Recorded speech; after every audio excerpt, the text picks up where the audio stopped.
지금 이 10장 9절에서 22절까지의 말씀은 내 생물이라고 하는 이 그룹, 천사의 이름입니다. 그룹 케루빔이라고 하는 그룹의 모습을 지금 보여주고 있습니다. 자, 그런데 이 에스겔 10장에 등장을 하고 있는 이 케루빔, 이 그룹이라고 하는, 이 히브리어로는 케루빔이고요. 우리 한국말로 읽을 때는 그룹이라고 되어 있고 체루빔이라고도 말합니다. 이 천사의 모습을 10장에서만 지금 이 에스겔이 본 것이 아니고, 여기 보시면 22절에 그 얼굴의 형상은 내가 그발강가에서 보던 얼굴이다 이렇게 되어 있잖아요. 20절에도 내가 그발강가에서 보던 이스라엘 하나님 아래에 있던 생물이었다. 그리고 또 말씀 보시게 되면 15절에 그 그룹들이 올라가니, 케루빔들이 올라가니 그들은 내가 그발 강가에서 보던 생물이라 이렇게 말씀합니다. 이 그발 강가에서 보던 생물이라는 말은 이 에스겔서 1장에 처음에 등장을 했던 그 네 생물을 의미합니다. 우리 오늘 에스겔 10장을 표시를 해두시고요, 다시 1장으로 한번 넘어가 보겠습니다. 1장으로 넘어가면 1장 10절의 말씀 보시게 되면요, 그발 강가에서 보던 바로 그 생물의 모습이 기록이 되어 있는데요, 우리 같이 10절에 있는 말씀을 같이 읽어보도록 하겠습니다. 자, 시작. 그 얼굴들의 모양은 넷의 앞은 사람의 얼굴이요, 넷의 오른쪽은 사자의 얼굴이요, 넷의 왼쪽은 소의 얼굴이요, 넷의 뒤는 독수리의 얼굴이니. 아멘. 그러니까 얼굴 모양이 앞, 옆, 양, 옆, 뒤 다 다른 모습입니다. 그러니까 사람, 소, 그리고 또 무슨 얼굴이죠? 사자, 그리고 독수리 얼굴들을 한 얼굴당 그렇게 그 사면이 다 달라져 있다는 것을 지금 볼 수가 있습니다. 이것은 이 천사들의 모습, 바로 그룹이라고 하는, 케루빔이라고 하는, 체루빔이라고 하는 천사의 모습을 지금 보여주고 있는데, 이것은 세상을 향한 하나님의 네 가지의 비전을 그 체루빔이라고 하는 형상 가운데 드러내고 있음을 좀 보여주고 있습니다. 그런데 이 네 가지, 우리 하나님께서 세상을 향한 그 비전 그리고 가치가 담겨 있는데, 이 에스겔서만 이 체루빔이 등장하는 것이 아니고요, 여러분 요한계시록 4장으로 한번 가보실까요? 요한계시록 4장으로 가시게 되면 4장 7절의 말씀입니다. 요한계시록 4장 7절의 말씀.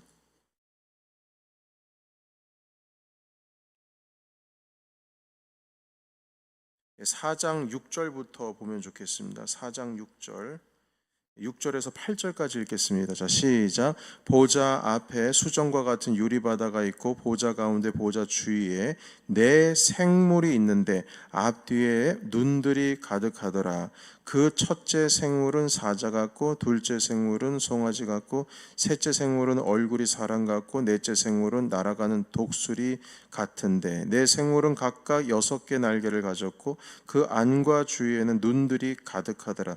그들이 밤낮 쉬지 않고 이르기를 거룩하다 거룩하다 거룩하다, 주 하나님 곧 전능하신 이여 전에도 계셨고 이제도 계시고 장차 오실 이시라. 아멘.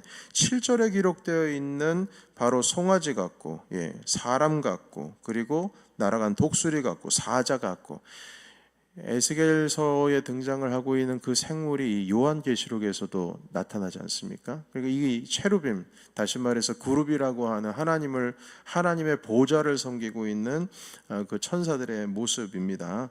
자, 그래서 여러분 이 네 생물의 얼굴의 형상이 우리 하나님께서 세상을 향한 비전과, 그리고 어떤 세상을 향한 어떤 주님의 계획하심과 그 성품을 담고 있다라고 제가 방금 말씀을 드렸는데요. 먼저 그 황소의 모습을 보면은, 이 황소의 모습은 일을 열심히 하죠. 이 종의 모습으로 나타나 있습니다. 희생의 봉사를 의미합니다. 하나님께서 이 세상 가운데 교회를 세우시고 세상을 섬기시고 나아가실 때에, 특히 예수님께서 우리에게 보여주신 그 섬김이라고 하는 것은 희생이었습니다. 자기 몸을 하나님의 거룩한 제물로 올려드렸죠. 바로 소, 종의 모습으로 오는 희생의 섬김, 그것을 의미하고요. 이 땅 가운데 우리 그리스도인들도 하나님을 섬기는 그리스도인이라면 세상을 향해서 바로 소와 같이 희생의 제물로서 섬겨야 된다. 이제 그 하나님의 비전을 두고 있습니다. 자, 그리고 사람의 모습이라고 하는 것은요, 이것은 하나님의 형상을 닮은 인간의 모습 아니겠습니까? 인간 가운데에 하나님의 인격, 하나님의 성품들이 담겨 있습니다. 여러분, 이 사람이라고 하는 것은 곧 이 관계의 비전을 또 의미하기도 합니다. 성경은 교회, 예수 그리스도께서 머리 되시는 교회의 성도들을 지체라고 하시죠. 지체. 그 성도들은 교회의 각 부분인데 서로 연락되어 있는 지체, 서로 연결되어 있는 지체다, 이렇게 표현을 하고 있습니다. 교회라고 하는 것은 머리 대신 예수 그리스도를 중심으로 우리 모든 지체들이 서로 연락하여 서로 연합한 모습을 보여주고 있습니다. 그래서 여러분, 이 세상을 향한 우리 교회의 모습, 세상을 향한 주님의 계획 가운데에 우리가 참된 그리스도인이라면 서로 연락돼요. 바로 하나님의 인격과 성품을 닮은 그 공동체를 세워 나가는 것입니다. 그래서 여러분, 사단이라고 하는 존재는 제가 우리 영성학교나 성품학교 때 함께 말씀을 나눴었지만 교회 가운데의 성도들을 공격할 때 성도들 개인을 공격할 때도 있지만 그 공동체를 무너뜨리기 위해서 가장 핵심적으로 그 사단이 건드리는 것은 관계입니다. 별것 아닌 건데도 관계 가운데 깨지고 무너지게 함으로 인하여서 결국 교회를 주저앉게 만들어 버리는 거죠. 그래서 여러분, 이 사람의 모습을 가지고 있다라고 하는 것, 우리 주님께서도 이 땅 가운데 인간의 형상으로, 인간의 모습으로 오시지 않았습니까? 그래서 이 모든 것들이 주님의 관계 가운데서 하나님께서 이 땅을 맨 처음에 창조하실 때 아담 하나만 창조하신 것이 아니고 아담과 하와를 또 창조하셨습니다. 관계 가운데에 만들어 주시고 교회도 각 지체를 서로 연합하게 하시고, 그래서 세상을 향한 우리 주님의 계획은 모든 그리스도를 믿지 않는 자들, 또한 주님을 구주로 믿지 않는 자들을 구원의 방주로 들어와서 단지 나만 예수 잘 믿고 천국 가는 것이 아니라 합력하여서 선을 이루어가는 예수 그리스도의 믿음 공동체, 그리고 주님의 온전한 성품을 그대로, 성령의 성품을 본받아서 하나님의 나라를 이루어 나가는 그러한 비전을 우리 주님께서는 우리 안에 품고 계십니다. 자, 그리고 독수리 같은 경우에는요, 그 탁월함을 상징하면서도 초월성을 상징합니다. 하늘에 있는 존재 아니겠습니까? 바로 하늘을 상징하기도 하고요. 교회는 이 독수리와 같이 세상 속에서 초월성을 가져야 됩니다. 탁월성을 가지고 있어야 됩니다. 그러기 위해서는 이 초월성과 탁월성이라고 하는 것은 결국 어디로부터 오냐면은 순종의 훈련을 통해서 우리가 이 탁월성과 초월성을 경험을 하게 됩니다. 여러분, 이스라엘은 40년 동안 광야에서 살아가면서 훈련, 바로 순종의 훈련의 연속이었습니다. 이 구름 기둥이 움직이면요, 무조건 짐 싸가지고 움직여야 했어요. 만약 구름 기둥이 움직인다, 만약 그 구름 기둥이 움직이는 가운데 텐트 걷어차고 빨리 떠날 준비 안 되게 되면요, 그럼 낙오되는 거예요. 하나님의 구름이 움직이면 구름 이동하는 대로 따라서 우리도 움직여야 된다는 거죠. 순종입니다. 밥 먹다가도 숟가락 내려놓고 일단 구름 기둥이 움직이면 그냥 그 자리에서 다 짐 싸들고 이동을 해야 되는 거예요. 그런 훈련에 바로 순종의 훈련. 물이 없을 때에도 어떻게 합니까? 먹을 것이 없을 때도 어떻게 합니까? 주님께서 가시는 길을 그대로 함께 따라가면서 가나안 땅까지 가는 그 길을 훈련할 때에 결국 하나님께서 이 땅 가운데 세상을 이기라고 하시는 그 탁월성을 우리 교회에 허락해 주신다는 것입니다. 네 번째, 사자의 형상이 있습니다. 이 사자는 정복하는 동물이죠. 담대함입니다. 우리가 가장 잘 아는 것이 유다의 사자, 바로 예수 그리스도를 의미하죠. 우리 주 예수 그리스도께서는 이 땅 가운데 사자의 모습으로 오십니다. 하나님의 나라를 이루고 그 주님의 지경을 넓히기 위해서는 사자와 같은 담대함이 필요합니다. 오늘날 교회와 그리고 그리스도인들은 바로 이 사자와 같은 모습을 세상을 향해서 가져야 합니다.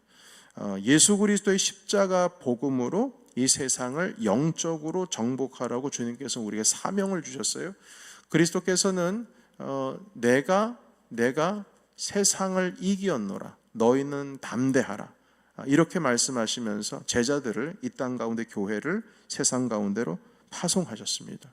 이렇게 오늘날의 그리스도인과 교회는 사자의 형상, 이 모습을 가지고 있어야 되는데요, 하나님을 섬기는 이 천사 그룹들의 특징이 바로 이 네 가지, 지금까지 말씀을 드렸던 황소, 종의 모습으로서 이 땅 가운데 희생제물이 된 예수 그리스도처럼 희생을 이루어서 이 땅 가운데 주님께 섬김을 이루어 나간다.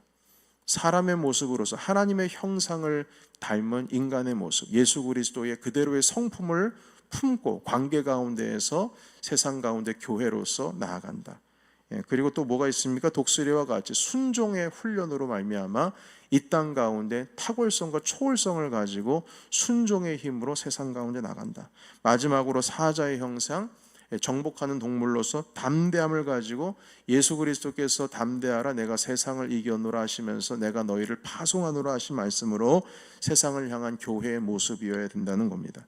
자, 그런데 여러분, 이 네 가지의 형상이 바로 하나님의 보좌를 섬기고 있는 케루빔, 바로 이 그룹 천사의 모습 그대로를 보여주고 있는데요, 초대교회의 교부들이 있습니다. 이레네우스, 그리고 제롬, 어거스틴 같은 경우에는 이 교회의 수장들이죠. 그 초대교회 수장들인데, 이들이 이 네 개의 생물의 형상, 이 그룹의 형상을 네 개의 복음서와 연결을 해서 해석을 하기도 했습니다. 이 네 개 복음서라고 하는 것은 사복음이죠. 마태, 마가, 누가, 요한입니다.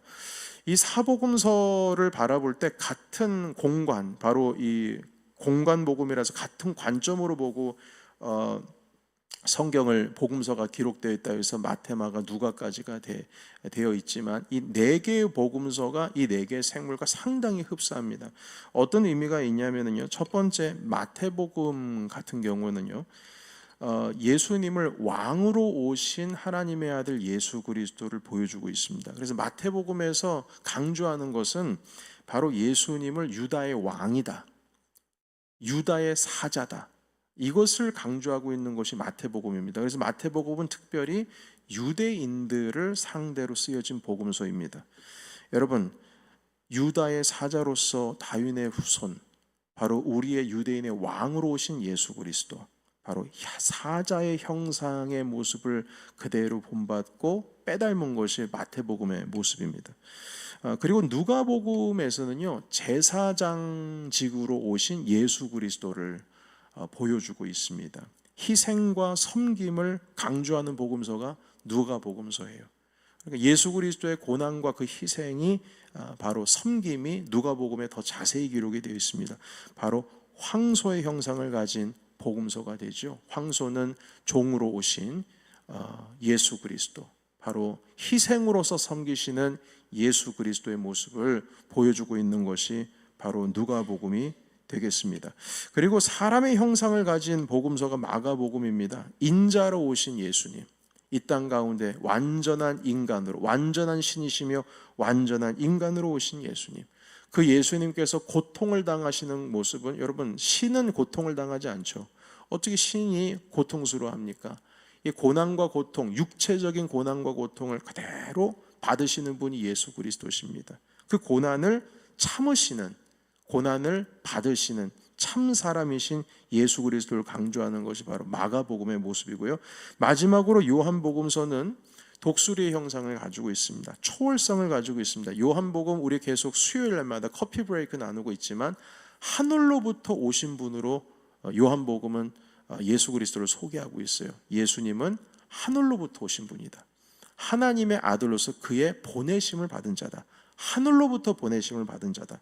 초월성을 강조하고 7개의 기적을 요한복음에서 보여주시면서 바로 그 기적, 그 징표를 통하여서, 바로 사인, 표적을 통하여서 이분이 하늘로부터 온 사람이다, 초월성을 가지신 분이다라고 하는 것을 강조하고 있습니다. 여러분, 이렇게 황소, 사자, 그리고 사람, 독수리의 형상의 모습을 가지고 있는 것이 복음서의 그대로의 모습으로 담겨져 있습니다. 그래서 이 모든 것이 세상을 향한 하나님의 비전이시고요, 그 비전이 당신의 보좌를 받들고 있는 천사들의 형상에도 등장을 하고, 교회를 통하여서 이 땅 가운데에 우리가 어떻게 서야 함을 가르쳐 주시기 위해서 4개의 복음서의 어떤 그 하나하나 성격 가운데 있어서도 이런 성격들을 부어 넣으시게 되었습니다. 여러분, 말씀 정리하겠습니다. 예수 그리스도께서 머리 되시는 교회는 사자와 같이 예수 그리스도의 복음, 십자가의 복음으로 이 세상을 통치하고 다스려야 하는 비전을 품어야 됨을 믿습니다. 여러분, 우리는 사자와 같은 형상으로서 이 땅 가운데 복음을 들고 나아가야 됩니다. 두 번째, 오늘날의 교회는 황소와 같이 희생의 마음으로 주님의 말씀에 순종하며 이 땅을 복음으로 또한 섬겨야 하는 사명을 가지고 있습니다. 희생이 없으면 안 돼요. 우리가 바로 황소의 모습을 가지고 있어야 된다는 것입니다.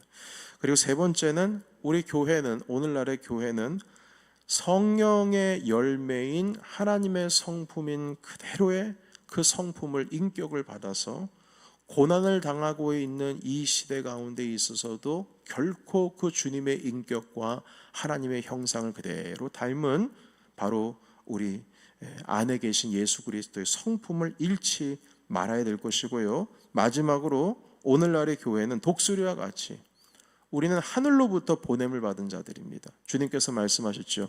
내가 보냄을 받은 것과 같이 나도 세상에 너희를 보내노라. 요한복음의 핵심 구절입니다. 주님께서는 우리를 세상 가운데 파송하셨어요. 세상에서 우리 예수 그리스도께서 이기심으로 말미암아 너희도 바로 세상 가운데 이길 것이다, 담대하라 하시면서 초월하신, 우리 초월성을 가지고 계신 완전한 신이신 예수 그리스도께서 우리를 또한 세상 가운데 파송하시는 겁니다.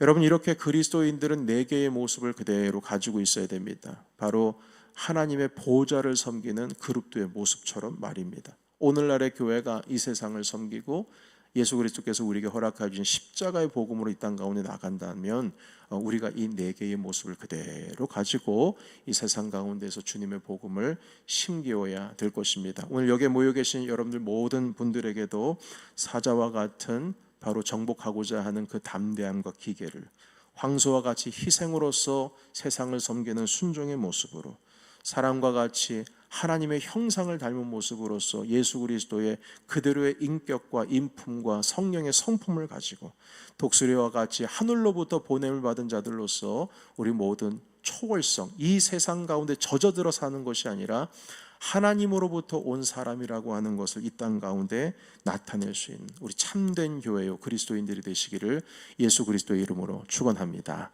아멘. 우리